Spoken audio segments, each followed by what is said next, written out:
Bismillahirrahmanirrahim. Assalamualaikum warahmatullahi wabarakatuh.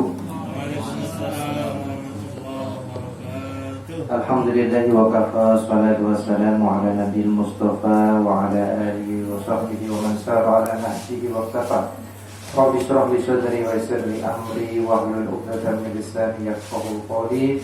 Subhanaka la 'ilma lana illa ma 'allamtana innaka antal 'alimul hakim. Bersyukur kita kepada Allah Subhanahu wa taala pada pagi hari ini kita masih diberikan kenikmatan.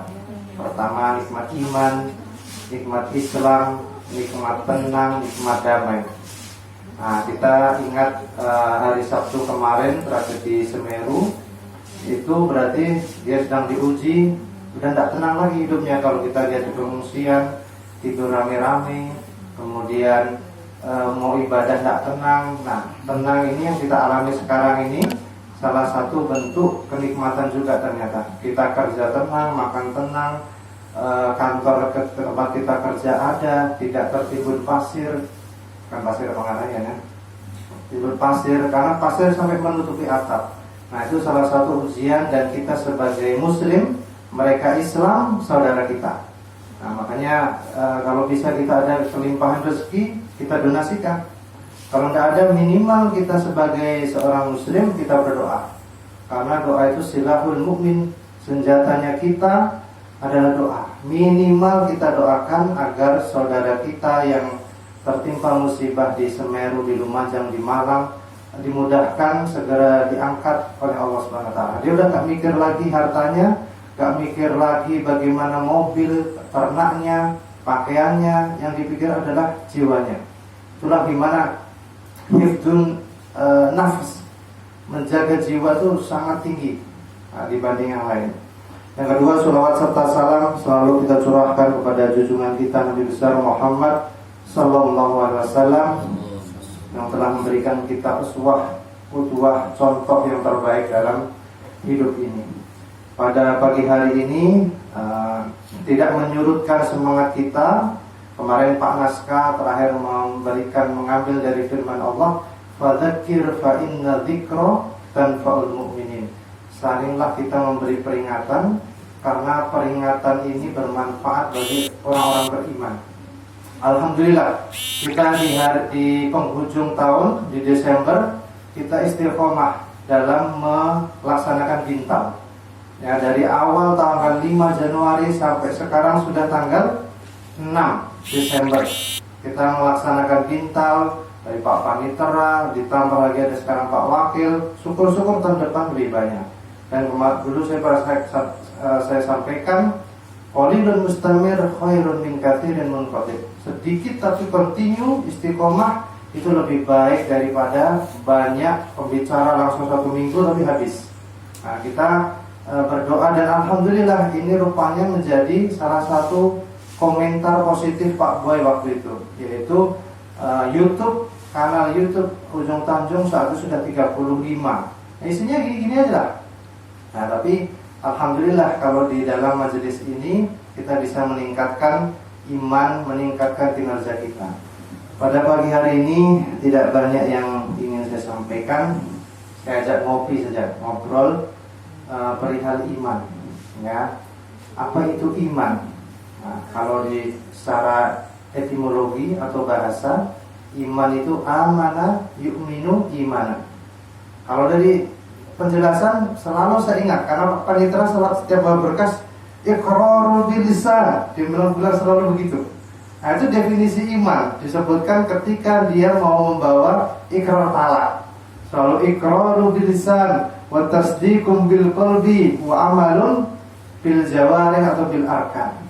Katanya iman itu ia mengucapkan dengan lisan, membenarkan dalam hati, dan mempraktekkan dalam perbuatan dengan anggota badan.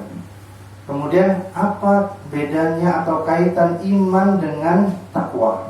Nah, kalau takwa itu secara etimologi adalah wikoya, wako yaki wikoya, yang artinya memelihara. Kalau berdasarkan ini terminologinya sebagai istilah diartikan imtithalu awamirillah wajtinabu nawahihi, melaksanakan semua perintah Allah dan menjauhi semua larangannya. Itulah takwa. Kita bisa lihat di di surat kedua, ayat kedua, Al-Baqarah ayat yang kedua. Dzalikal kitabu la raiba fi hudan lil muttaqin. Alkitab itu yang dimaksud Al-Quran itu jangan pernah kita meragukan kebenarannya. Bahwa di dalam Quran itu kita sudah yakini pasti bahwa itu kalamullah, bahwa Allah setiap berfirman tidak pernah berdusta.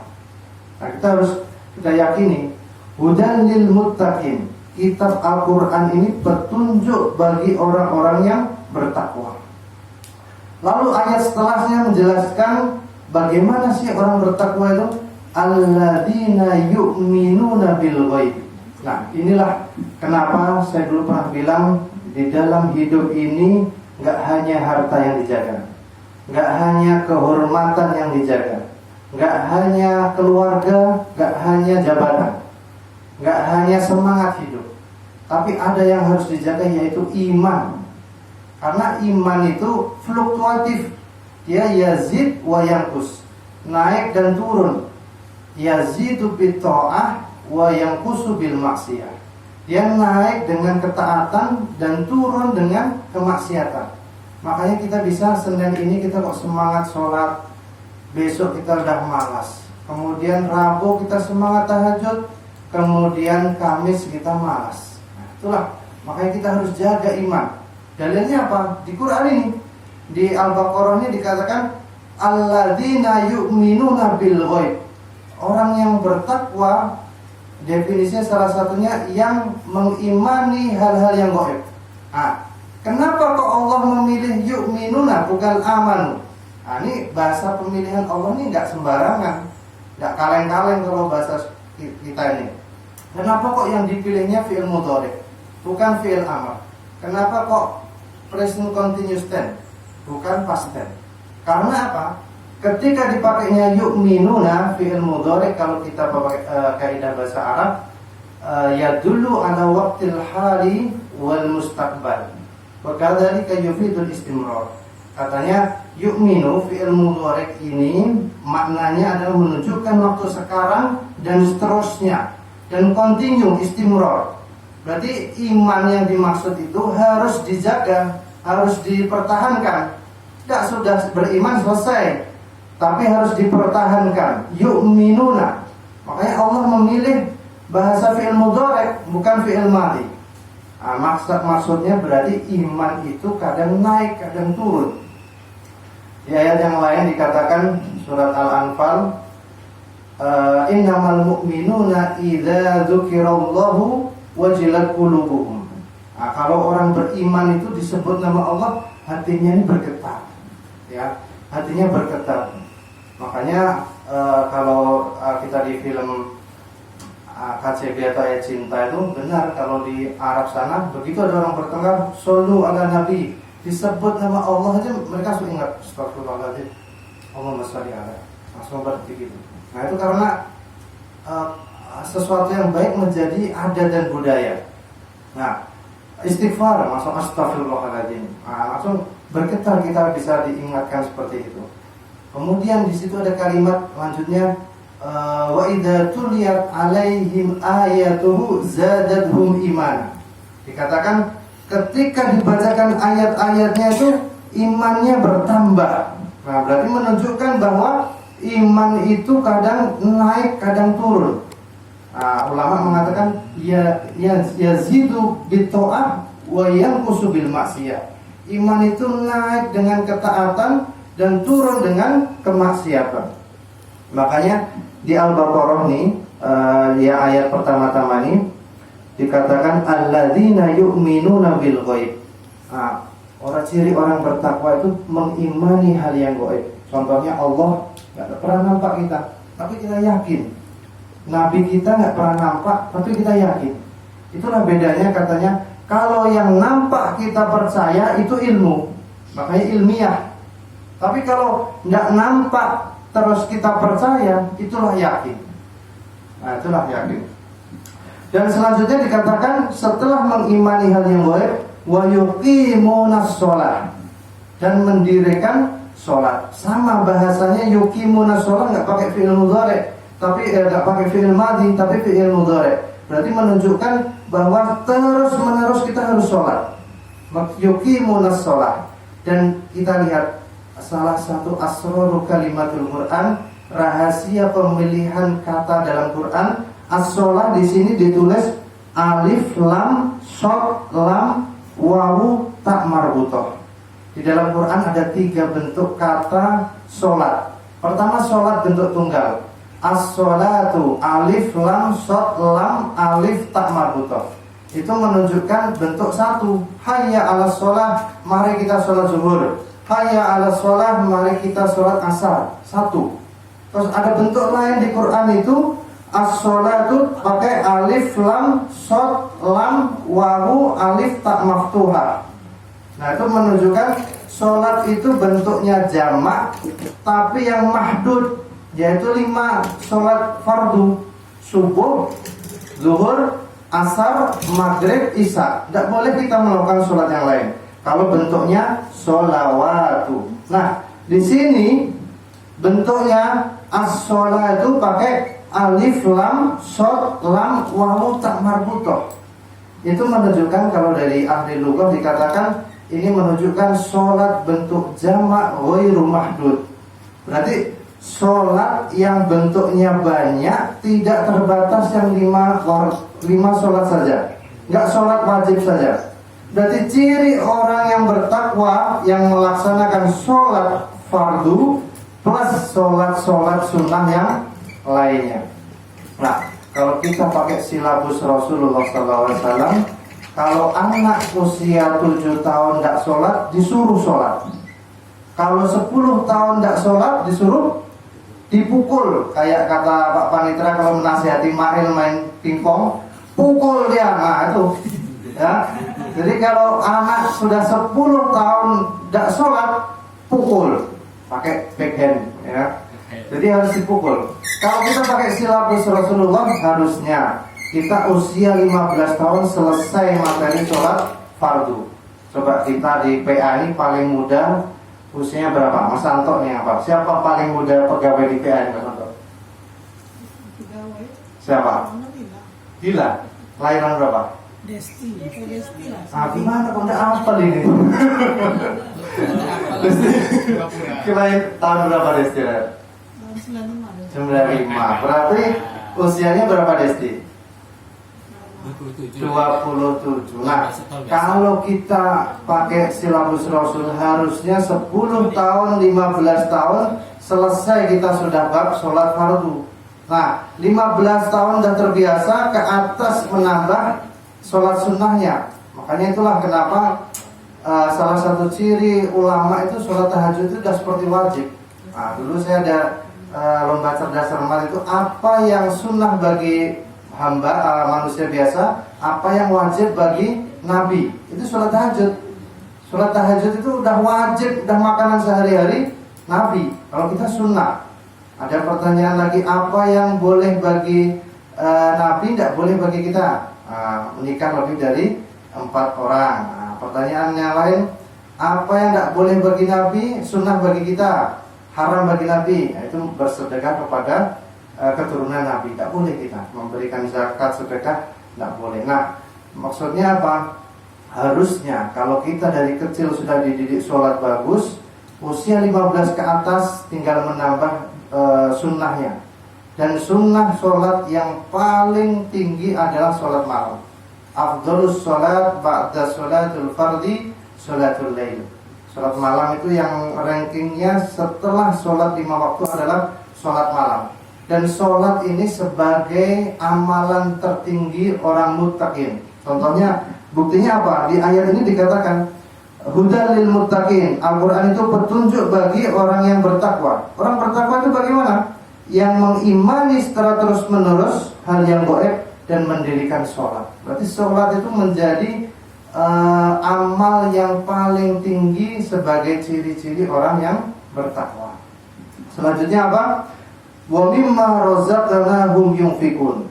dan kepada rizki yang telah diberikan Allah dia sedekahkan.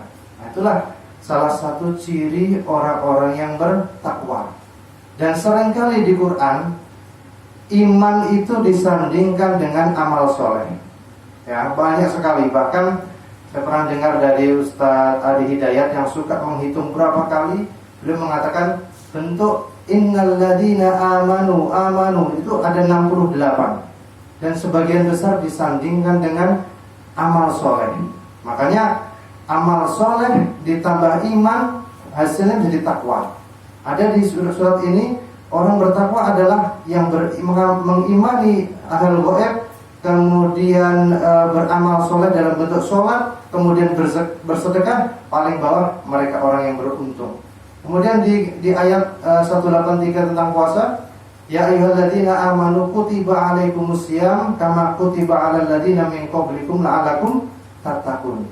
Kenapa ujungnya bertakwa? Wahai orang beriman dulu, kemudian dia puasa. Puasa amal soleh, ujungnya menjadi orang yang bertakwa. Jadi dari sini bisa dikatakan bahwa orang yang bertakwa pasti beriman. Namun orang yang beriman belum tentu bertakwa. Makanya di penjara, di PN itu banyak yang diputus namanya Abdurrahman, Umar, Abdullah. Apa yang di penjara namanya itu? Mereka sudah beriman, tapi tidak sempurna, tidak sampai bertakwa, tidak sampai yang diucapkan tadi iqrarun bil lisan wa tasdiqun bil qalbi wa amalu bil arkan. Belum sampai sempurna mengamalkan, dia sudah tertangkap. Jadi nggak usah kita heran, di penjara itu ada yang bergelar profesor, ada yang bergelar doktor, ada yang bergelar ustaz. Itu ada semua di sana. Pengadilan sini pun sudah pernah memutus. Ya, jadi kita nggak usah heran. Makanya ada istilah, itu anak-anaknya orang itu sukses semuanya. Sukses itu di mata Allah itu di ayat dikatakan inna akramakum indallahi atqakum. Jadi sukses itu bukan yang PNS. Sukses itu bukan yang kaya sawitnya banyak, tapi orang yang bertakwa itu yang sukses. Sesungguhnya orang yang paling mulia di sisi Allah. Sukses itulah kriterianya. Dia paling mulia di sisi Allah, yaitu orang yang bertakwa. Berarti akhlaknya bagus, dia mengamalkan semua yang diperintah Allah, menjauhi apa yang dilarang oleh Allah Subhanahu wa taala. Ya, paling enggak setidaknya ada 4, saya singkat pendek saja. Bagaimana cara kita mempertahankan iman kita agar dalam keadaan naik terus, tidak ya sekali turun tapi selalu naik. Pertama adalah talabul maghfirah, meminta ampunan kepada Allah. Ya, meminta ampunan kepada Allah. Ada di dalam surat Nuh ayat 10 sabaleh 2 baleh. Benar ya, boleh? Bahasa Arab benar ya? 10 sabaleh 2 boleh, 4 tidak boleh.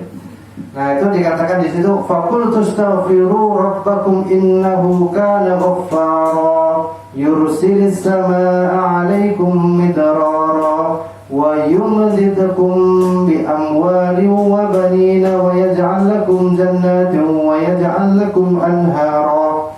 Di situ dikatakan ketika Nabi Nuh mintalah ampunan kau kepada Allah, dikatakan begitu, dan nanti akan diturunkan dari langit yursilis sama alaikum midrara, yang lebat dan membawa berkah. Nah, yang habis ini wa yumdidukum bi amwalin, dan memperbanyak harta kalian, wa banin, dan anak-anak. Rupanya dari memohon ampun kepada Allah itu bisa memperbanyak harta dan memperbanyak anak. Ada di Quran rupanya. Barangkali kita kok seret rezeki, kok anak kita nakal, barangkali kurang beristighfar. Nabi Nuh memerintahkan mintalah ampunlah kepada Allah. Dampaknya ke situ rupanya di ayat 12 Nuh. Ternyata bisa memperbanyak anak, memperbanyak harta tadi. Jendeper tadi Pak ya, dingin, ya juga ya. Itu secara biologis. Secara biologis ilmiah bisa jadi efeknya ke situ. Kenapa kok di ayat 11-nya ada yursilis sama alaikum midrara? Nah, makanya kita ini sudah mempunyai target minta ampun kepada Allah itu berapa banyak sehari?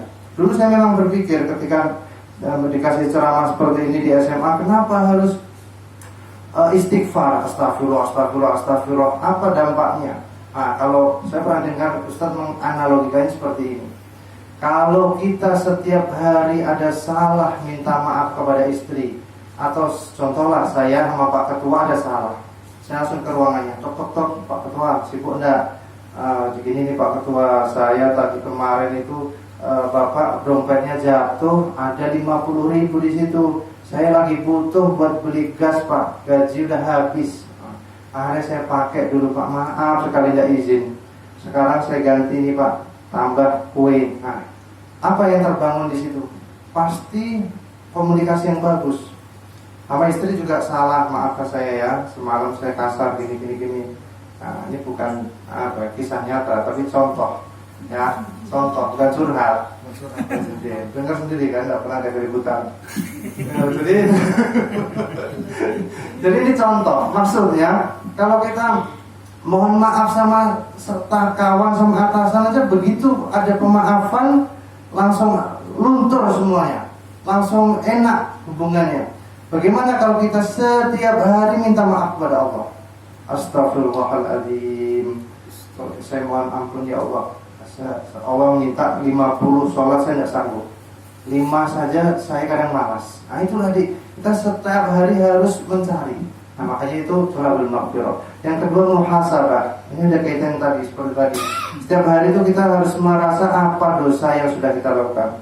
Jadi setiap hari ya Allah harusnya Engkau minta duha, Engkau memerintahkan tahajud, Engkau memerintahkan puasa. Kita cari yang sunnah-sunnah yang kita anggap itu Allah, hak Allah. Kalau fardu harusnya 15 tahun sudah selesai. Nah, belum lagi sholat khusyuk. Di dalam Al-Mu'minun dikatakan qad aflahal mu'minun alladzina hum fi sholatihim khashi'un. Nah, itu juga tolak ukur orang beriman di ayat Al-Mu'minun. Yang pertama sholat, di situ ada 6. Pertama sholat, yang kedua alladzina hum lizakati fa'ilun, alladzina hum li furujihim hafidun. Yang zakatnya ditunaikan, yang menjaga kemaluannya tidak berzina. Terus yang paling bawah nomor 5 itu walladzina li amanatihim wa ahdihim raun, yang dengan amanahnya, dengan janjinya dia menepati. Pimpinan-pimpinan, kemudian amanah jabatan, itu ditepati sesuai. Itu beruntunglah beriman situ. Terakhir digunakan lagi sholat. Sholat lagi yang terakhir. Nah, nomor 2 ini menarik sekali. Alladzina hum fi sholatihim khasyi'un. Orang mukmin yang beruntung adalah yang sholatnya khusyuk. Salah satu ciri atau cara mengkhusyukkan sholat adalah tahu maknanya. Nah, kadang kita baca saja lewat. Berapa banyak kita sholat, lisan aja nggak nyentuh ke hati. Padahal Umar itu seringkali kalau sholat sampai menangis. Makanya Rasul mengatakan, "Lau ta'lamuna ma a'lamu la bakaitum katsiran wa la dhahiktum qalilan." Rasul pernah mengatakan, seandainya sahabat semua tahu apa yang saya lihat, maka kau akan menangis itu lebih banyak daripada ketawa. Nah, kita muhasabah setiap hari, mana porsi yang lebih banyak kita? Ketawanya kah? Menangisnya kah? Pernah nggak kita menyisakan waktu untuk menangis kepada Allah? Nah, kita nggak usah buka aib, kita lihat saja YouTube kita sendiri-sendiri. Mana riwayat yang paling atas? Apakah dia olahraga, apakah dia lawatan, apakah dia lagu, apakah dia dangdut, apakah dia ceramah, apakah dia tilawah. Nah, kita lihat aja di situ. Berarti kalau kita lihat, mungkin saya pun begitu, ya. Jadi saya begini bukan berarti saya paling soleh, tidak. Kalau semua ini karena Allah masih menutupi. Kalau seandainya Allah membongkar aib saya, mungkin saya tidak berani ngomong di sini, tidak berani duduk di antara teman-teman semua. Seandainya Allah membuat satu dosa menjadi titik hitam di wajah, mungkin udah hitam sekali wajah saya, dan tidak berani lagi bicara begini tahun depan. Karena Allah masih menutup aib-aib kita lah, kita bisa berani bicara seperti ini. Dan kita bisa seperti ini bukan karena kita sendiri. Semua dari ma'unah, taufik, hidayah dari Allah SWT. Kita bisa jadi PNS, kita bisa kerja di PA, kita bisa dihormati sampai saat ini bukan karena kita, tapi karena Allah masih menolong melalui taufik dan inayah dan hidayah Allah lah kita bisa sampai seperti ini. Nah, itu yang kedua. Yang ketiga, mujahadah. Nah, ini yang terakhir aja. Mujahadah Anda cukup. Mujahadah itu artinya bersungguh-sungguh. Nah, kalau sudah tahu rumusnya tadi bahwa iman akan naik dengan ketaatan, semua sudah tahu jenis-jenis ketaatan ini. Sholat ketaatan, bersedekah ketaatan, memberi salam pertama ketaatan, sholat tepat waktu ketaatan. Jadi semua yang sudah itu kita segerakan. Ya, salah satu ketaatan bintal ini. Nah, udah habis itu disuruh bintal segera. Nah, kalau bahasa orang sini apa Pak? Bergage apa terlambat ya? Cepat atau bergegas. Nah, itu menunjukkan ketaatan juga. Mau kita malas-malas ke masjid, bergegas ke masjid, itu juga suatu bentuk ketaatan. Jadi itulah yang harus kita lawan. Saya pernah dapat ceramah dari Ustadz, kalau kamu belum merasakan nikmatnya sholat tahajud, jangan di stop. Nah, itu setan. Karena sholat tahajud itu sudah jumhur sudah mengatakan itu ketaatan, meskipun kamu masih berat, lawan. Terus menerus lama-lama akan tembus. Ya, begitu juga sedekah. Sedekah itu biasanya berat pertamanya. Ini dulu Ipo yang bilang tuh, orang Riau juga ini. Kalau kamu belum ikhlas 100% sedekah, jangan itu menjadikan kamu tidak mau sedekah. Itu biasanya bisikan setan, itu lawan. Karena sedekah itu sudah bentuk ketaatan, cuma kita saja masih dibisikin, nah kamu pasti kurang hartamu, kamu pasti pengen pamer. Itu dilawan terus. Sama seperti kami dulu, kalau di pondok merasanya mau sholat ba'diyah, wah takut dianggap alim. Nah, itu bisikan aja. Karena ba'diyah maghrib itu suatu ketaatan. Jadi semua yang ketaatan kita kejar mulai sekarang. Kita sungguh-sungguh mujahadah. Karena dengan kita kejar ketaatan itu, itulah yang akan meningkatkan iman kita. Dan kita ingin diakhirkan dalam keadaan husnul khotimah. Nah, karena hadis yang terakhir, innamal a'malu bil khawatim. Sesungguhnya perbuatan itu dilihat dari akhirnya. Hadis ini panjang. Depannya itu di hadis Bukhari dikatakan, Rasul ketika perang, kalau kamu ingin mengetahui bagaimana orang yang su'ul khotimah, kalau tidak salah bunyinya seperti itu, nanti bisa dicek. Saya sedikit lupa matanya. Ikutilah orang ini. Lalu ada sahabat yang mengikuti sahabat ini. Padahal sahabat itu selalu sangar, selalu membasmi musuh-musuh orang kafir itu paling semangat. Nah, suatu saat dia kena luka. Sahabat itu ngelihatin, kenapa kok kita suruh melihati akhir hidupnya orang ini. Ternyata ketika kena luka itu, dia itu tidak sabar terhadap lukanya. Sakit tapi tidak mati-mati, atau sakit tapi tidak sembuh-sembuh. Akhirnya dia tusukkanlah pedang ke dalam dada dia. Ditusukkan akhirnya meninggal. Berarti dia bunuh diri. Disitulah dia tidak sabar terhadap ujian dari Allah. Akhirnya dia meninggal dalam keadaan seperti itu, su'ul khotimah. Makanya padahal dilihat di mata sahabat, dia orang yang bersemangat melawan orang musyrik. Dia menuju syahid, tapi di ujung dia berbuat yang tidak dicintai oleh Allah. Akhirnya dia su'ul khatimah. Nah, kita ini bukan pejuang. Makanya kita selalu berdoa, ya muqallibal qulub tsabbit qalbi ala dinik. Tetapkan hati kepada agama ini, wahtim husnul khatimah. Yang minta diakhirkan dalam keadaan husnul khotimah. Nah, ya kita berdoa kepada Allah, semoga kita selalu dijaga imannya, selalu dijaga perbuatan amal solehnya, agar meskipun kita turun, kita langsung cari boosternya. Apa booster itu? Penguat. Ya, kita langsung nyari penguatnya, cari langsung. Boleh manusia itu turun. Di Ali Imran dikatakan, idza fa'alu fahisyatan aw dzalamu anfusahum dzakarullaha fastaghfiru lidzunubihim. Kalau kita lemah, berbuat zalim, berbuat jelek, langsung ingat Allah, kita cari ketaatan, kita langsung carikan perbuatan yang baik, semoga itu meningkatkan keimanan kita. Itu mungkin yang bisa kami sampaikan, kurang lebihnya mohon maaf. Wassalamualaikum warahmatullahi wabarakatuh.